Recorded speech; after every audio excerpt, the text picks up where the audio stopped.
जय श्री गुरु महाराज जी की जय। जय श्री गुरु महाराज जी की जय। जय श्री गुरु महाराज जी की जय। আজকে আমাদের এমনিতেই ছবি তোল, তুই ছবি তোল, আমি ভিডিও স্বর্গীয় দেবকুমার ব্যানার্জি ছবি তোল। প্রতিষ্ঠিত অঙ্কার শতক সংগ্রহী পাশের জায়গাতে আমাদের যে দুর্গা পূজা হচ্ছে, আজকে এবছর কত 6 বছর হচ্ছে না, 8 বছর। এই 8ম বর্ষে আমরা এখানে পদার্পণ করা হয়েছে। তো সেই উপলক্ষে ছবিটা তোল, ছবি। প্রত্যেক একটি সুন্দর সেবামূলক কাজ এখানে করা হয়। সেটি মায়ের ইচ্ছায়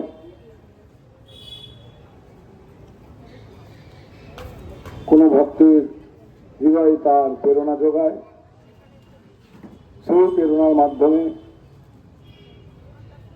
আজকে এই বস্ত্র সেবা অনুষ্ঠান করা হচ্ছে। আমাদের এই যে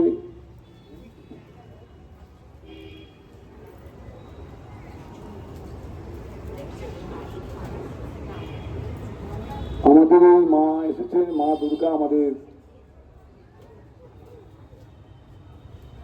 দুর্গতি না আসেনি। তিনি আমাদের যত কিছু দুর্গতি, আমাদের যা কিছু অশুভ শক্তি, সেটা থেকে বিনাশ করেন। সেই উদ্দেশ্যে আমাদের এই মাতৃ আরাধনা এবং অকাল বোধন, যেটা অসময় দুর্গা পূজা যিনি করেছিলেন আমাদের ভগবান শ্রী রামচন্দ্র, তিনি এই পূজা প্রতিষ্ঠা করেছিলেন অকাল বোধনের মাধ্যমে।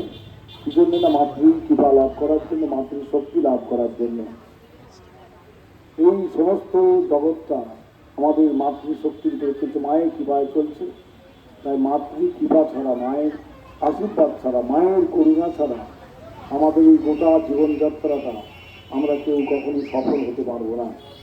তাই এই দুর্গাপূজার মাধ্যমে রামচন্দ্র দেখিয়ে গেছেন যে তিনি স্বয়ং ভগবান হয়ে সেই রাবণকে পরাস্ত করার জন্য তিনি মায়ের উপাসনা করলেন। সেই অকাল বধন করে মাকে জাগরিত করলেন এবং মায়ের কৃপা লাভ করেছে। রাম রাবণের যুদ্ধে তিনি রাবণকে বধ করে তিনি অশুভ শক্তি বিনাশ করলেন।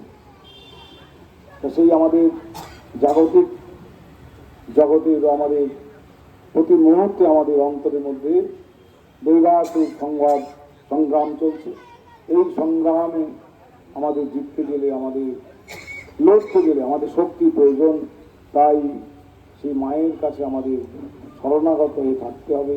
দুর্গা দুর্গা করে, মা মা করে যদি শুধু মা মা করা হয়, মা শব্দটি দ্বারা সমস্ত শক্তিকেই বোঝায়। ঠাকুর অঙ্কারনাথ বলছেন, কেউ যদি শুধু মা মা করে ডাকে, তাতে সমস্ত মাতৃ কৃপা তার লাভ হবে, জীবন ধন্য হয়ে যাবে, মাতৃময় হয়ে যাবে।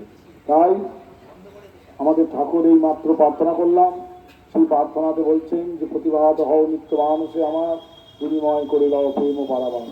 তারপরে একটি সুন্দর কথা বলছেন, সদানন্দ মহিমাগো। এই আমাদের প্রার্থনায় নিত্য প্রার্থনা করছি, কিন্তু সেই প্রার্থনার অন্তর্নিহিত অর্থগুলো আমরা বুঝতে পারি না। প্রতিভাত হও নিত্য মানুষে আমার, তুমি মনে করিল প্রেম পারাবার। সদানন্দ মহিমাগো, তোমার চরণে শরণ নিলাম আমি কায় বাক্য মনে।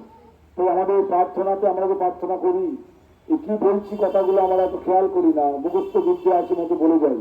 সেখানে সমস্ত সুন্দর কথা ঠাকুর বলে গেছেন যে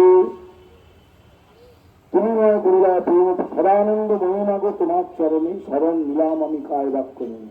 এই সদানন্দ মহিমা আমি তোমার চরণে শরণ গ্রহণ করলাম, এটা কায় মনো বাক্যে আমাদের বলতে হবে। আর করলে কি হবে না, তিনি বলছেন যে তৎপ্রভৃতি সায়ান্তম সয়াদিবাদরন্তদ যত করোমি যখন মাতো তদস্তি তবতী যেন। সকাল হতে রাত অবধি যা কাজ করছি না, সমস্ত কাজটাই তোমার পূজা। সেই কথাটা অনুভব করার জন্য আমাদের সেইভাবে চলতে হবে, তবেই আমার সেই পূজাটা হবে। আমি যদি অন্য কাজ করি তাহলে সেটাকে তার পূজা বলে গণ্য করা হবে না। আর তিনি কি বলছেন, আর কি বলছেন না, বুকে করে রাখো মোরে বুড়া বুড়া ভরি। মায়ের কাছে প্রার্থনা করা হচ্ছে, মা তুমি আমাকে বুকে করে সারা দিন রাত আগলে রাখো, যেন কোনো অশুভ শক্তি আমাকে গ্রাস করে তোমার হাত থেকে ছিনিয়ে না নেয়, মানে আমার মনটা যেন তোমার বিমুখ না করে দেয়। এই প্রার্থনার কথাগুলো যদি আমরা নিত্য একটু অন্তর দিয়ে স্মরণ করি, সেই সময় যদি না স্মরণ করতে পারি, পরেও যদি ওই অর্থ ভাবার্থগুলো অনুধাবন করতে পারি, তবে মানব জীবনের সার্থকতা। এলাম খেলাম আমাদের জীবনটা দিন চলে যাবে, তো মাতৃ কৃপা লাভ করি। আর কি না, প্রত্যেক জীব হৃদয়ের মা রয়েছেন, সর্বভূতে মা রূপে রয়েছেন। আমাদের চণ্ডী সেই শ্লোকে আমরা দেখতে পাচ্ছি, সর্বভূতে নমস্তস্যি নমস্তস্যি নমস্তস্যি নমো নম।